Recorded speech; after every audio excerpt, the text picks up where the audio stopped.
Cancer sa bituka o kulon. Kung maagang na-detect, pwedeng makuha sa gamot. Kung kumalat na, baka tanggalin ang bituka. Ha? Mabubuhay pa ba ang taong walang bituka? Kaya panoorin ang buong video. Alamin muna natin kung ano ba itong colon.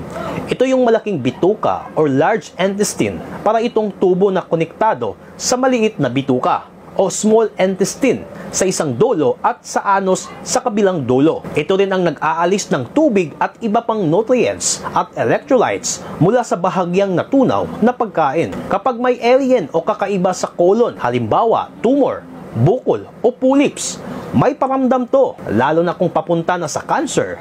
Kaya huwag dibmahin ang warning sign na ito. Number 1, parating masakit ang tiyan, abdominal pain, minsan nakakaramdam ng cramps at bloating na simptomas. Colon or colorectal cancer, ito ay pangkaraniwang issue na dahilan ng iba't ibang kondisyon tulad ng diet-related gastrointestinal distress at diarrhea. Number 2, constipation. Hindi lahat ng nakakaranas ng constipation ay may cancer. Pero kapag may tumor sa colon, nahihirapan ilabas ang stool, upo. Ang tumor o bukol sa lining ng large intestine ay nakakaapekto sa nerve supply patungo sa muscles na dahilan ng constipation. Number 3, namamayat. Kahit hindi nagda-diet, nawawalan din ng ganang kumain. Nangyayari ito dahil nga sa pananakit ng tiyan o nakakaramdam ng pagsusuka dahil walang appetite.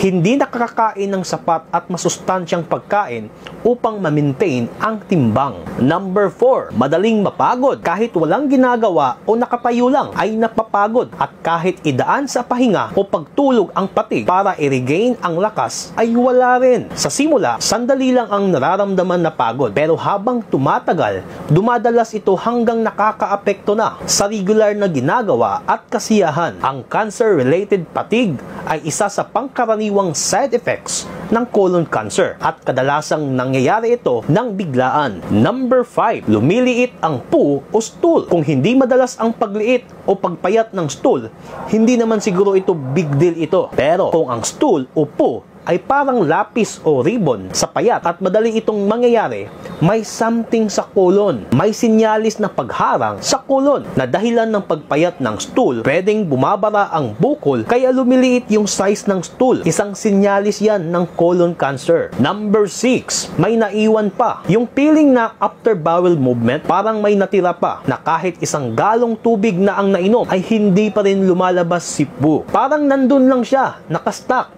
Kahit gaano pa katagal, nakaupo sa trono, frustrated ang ganitong pakiramdam. Number 7, may dugo ang stool. Madalas